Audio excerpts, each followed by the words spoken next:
Hello മക്കളെ, miss here. അപ്പോൾ നമ്മുടെ ക്ലാസ് 7 ബേസിക് സയൻസിൻ്റെ ഒരു ഇമ്പോർട്ടൻ്റ് ആയിട്ടുള്ള ചാപ്റ്ററാണ് hurt not to the environment, അല്ലെങ്കിൽ പരിസ്ഥിതിയെ നോവിക്കാതെ. ഈ ചാപ്റ്റർ നിങ്ങൾ പഠിച്ചിട്ടുണ്ടാവും, മിസ്സിന് അറിയാം. അപ്പോൾ ഇതിൽ നിങ്ങൾ മനസ്സിലാക്കേണ്ട കാര്യം, കുറേ നിങ്ങൾക്ക് എന്ത് ചെയ്യാൻ പറ്റും, അതെ, നിങ്ങളെ ഒരു ക്യാപ്പബിലിറ്റി ബേസ് ചെയ്തിട്ട് നിങ്ങൾക്ക് അത് എഴുതാൻ വേണ്ടി പറ്റും അല്ലേ. കുറേ നമുക്ക് ഔട്ട് ഓഫ് സിലബസ് ക്വസ്റ്റ്യൻസ് ഒക്കെ വരും. ബട്ട് ഇതിൽ ഒരു 4-5 ടോപ്പിക്സ് നന്നായിട്ട് പഠിച്ചു പോകേണ്ട ആവശ്യമുണ്ട്. നിങ്ങൾക്ക് മിസ് ലൈവ് എടുക്കുന്ന സമയത്ത് തന്നെ മിസ് പറഞ്ഞിട്ടുണ്ട്, ഈ ഒരു 5 ടോപ്പിക്സ് ആണ് നിങ്ങൾ പഠിക്കേണ്ടത്, ബാക്കിയൊക്കെ നിങ്ങൾക്ക് കൈമന്നിട്ട് എഴുതാൻ പറ്റും എന്നുള്ളത്. അതുപോലത്തെ ഒരു ടോപ്പിക്കാണ് മിസ് ഇവിടെ കൊണ്ടുവന്നിട്ടുള്ളത്. ഇമ്പോർട്ടൻ്റ് ആണ്. നിങ്ങളെ ക്വസ്റ്റ്യൻ പേപ്പറിൽ നിങ്ങൾക്ക് ഈ ഒരു ക്വസ്റ്റ്യൻ കാണാൻ വേണ്ടി പറ്റും. വളരെ ഇമ്പോർട്ടൻ്റ് ആണ് കേട്ടോ, 100% ഷുവർ ആണ്. അപ്പോൾ നമുക്ക് നോക്കാം. ഫസ്റ്റ് ഈ ഒരു പിക്ചർ കണ്ടപ്പോൾ തന്നെ നിങ്ങൾക്ക് മനസ്സിലായിട്ടുണ്ടാവും എന്താണ്. യെസ്, യൂട്രോഫിക്കേഷൻ എന്ന് പറഞ്ഞൊരു പ്രതിഭാസം, ഒരു ഫിനോമിനൻ ആണ് ഇവിടെ കാണുന്നല്ലേ. അപ്പോൾ എന്താണ് യൂട്രോഫിക്കേഷൻ എന്നുള്ള കാര്യം മിസ് സിമ്പിളായിട്ട് പറഞ്ഞുതരാം.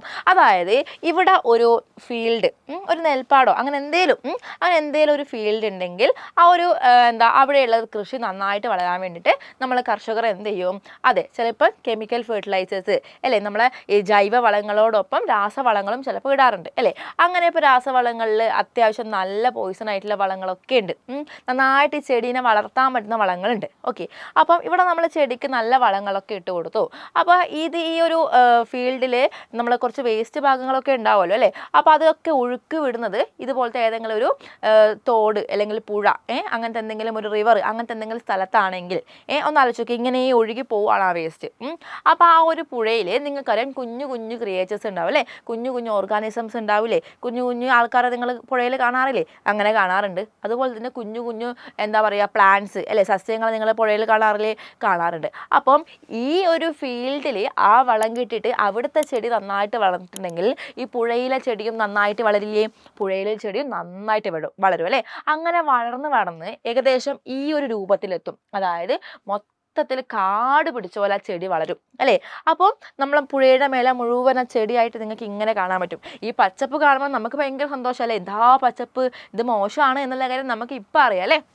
അപ്പോൾ ഈ ഒരു ചെടി നന്നായിട്ട് എന്ത് ചെയ്യും, നന്നായിട്ട് ഇങ്ങനെ വളരാൻ തുടങ്ങും. അതിൻ്റെ ഉള്ളിൽ കുഞ്ഞു കുഞ്ഞു മീനുകൾ, കുഞ്ഞു കുഞ്ഞു ഓർഗാനിസംസ് ഒക്കെ ഉണ്ടാകും. അപ്പോൾ മുകളിൽ ഇങ്ങനെ വളർന്ന സമയത്ത് താഴെയുള്ള ആൾക്കാർക്ക് ഓക്സിജൻ കിട്ടാതെ അവസ്ഥ വരും. അപ്പോൾ അതൊക്കെ എന്താവും, ചത്തുടങ്ങിപ്പോവും. അപ്പം ഈ ഒരു പ്രതിഭാസത്തെയാണ് യൂട്രോഫിക്കേഷൻ എന്ന് പറയുന്നത്. വളരെ ക്ലിയർ ആയി എന്ന് വിചാരിക്കുന്നു. ഒന്നുകൂടി മിസ് പറഞ്ഞുതരാം, ശ്രദ്ധിച്ച് കേൾക്കുക. ഇവിടെ ഒരു പേഡി ഫീൽഡ് ഉണ്ടെന്ന് വെച്ചോ, അല്ലേ. അപ്പം നമ്മളെ കർഷകർ എന്ത് ചെയ്യും, ഇവിടെ നല്ല ഫെർട്ടിലൈസേഴ്സ് കൊടുക്കും. ഇതിൻ്റെ വേസ്റ്റൊക്കെ ഒഴുകി എത്തുന്നത് ഇവിടെയുള്ള വലിയൊരു റിവറിലാണെന്ന് വെച്ചോ.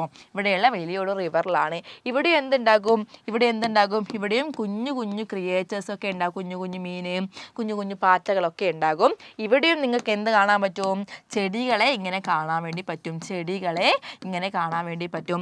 ഈ വളം ഇങ്ങനെ ഒഴുകി എത്തിയിട്ട് ഈ ചെടികളും നന്നായിട്ട് വളരാനുള്ള ചാൻസ് വളരെ കൂടുതലാണ്.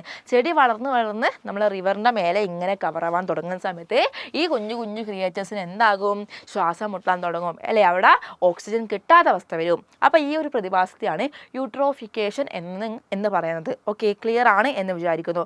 നന്നായിട്ട് പഠിച്ചോളാം. എക്സാമിൻ്റെ ക്വസ്റ്റ്യൻ പേപ്പർ ഇത് നിങ്ങൾക്ക് കാണാൻ വേണ്ടി പറ്റും. ഓക്കെ, അപ്പോൾ മിസ്സിൻ്റെ പേര് അറിയെങ്കിൽ മിസ്സിൻ്റെ പേരൊന്ന് കമൻറ്റ് ചെയ്തിട്ട് നിങ്ങൾക്ക് ഇഷ്ടമുള്ളൊരു സ്മൈലി മിസ്സിന് കമൻറ്റ് ബോക്സിൽ തരിക കേട്ടോ. ഓക്കെ, അതുപോലെ തന്നെ ഇനി അടുത്ത ഏതെങ്കിലും ടോപ്പിക്ക് നിങ്ങൾക്ക് മനസ്സിലാവാതെ ഉണ്ടെങ്കിൽ, ഓരോരുത്തർക്കും ഓരോ ടോപ്പിക്കായിരിക്കും മനസ്സിലാവാത്തത്, അറിയാത്തത് എന്നുണ്ടെങ്കിൽ, ഒന്ന് ക്ലിയർ അല്ലാതെ ഉണ്ടെങ്കിൽ നിങ്ങൾക്കത് കമൻറ്റ് ബോക്സിൽ കമൻറ്റ് ചെയ്യാം. നമ്മൾ ബേസിക് സയൻസിൻ്റെ എക്സാം വരാൻ പോവാണ്. അപ്പോൾ കമൻറ്റ് ബോക്സിൽ നിങ്ങൾക്ക് എന്ത് ചെയ്യാം, കമൻറ്റ് ചെയ്യാം കേട്ടോ. അത് മിസ് ഇതുപോലെ നിങ്ങൾക്ക് ഓരോ വീഡിയോ ആയിട്ട്, കുഞ്ഞു കുഞ്ഞു വീഡിയോ ആയിട്ട് മിസ് പറഞ്ഞ് മനസ്സിലാക്കി തരുന്നതായിരിക്കും. Okay, ready, by.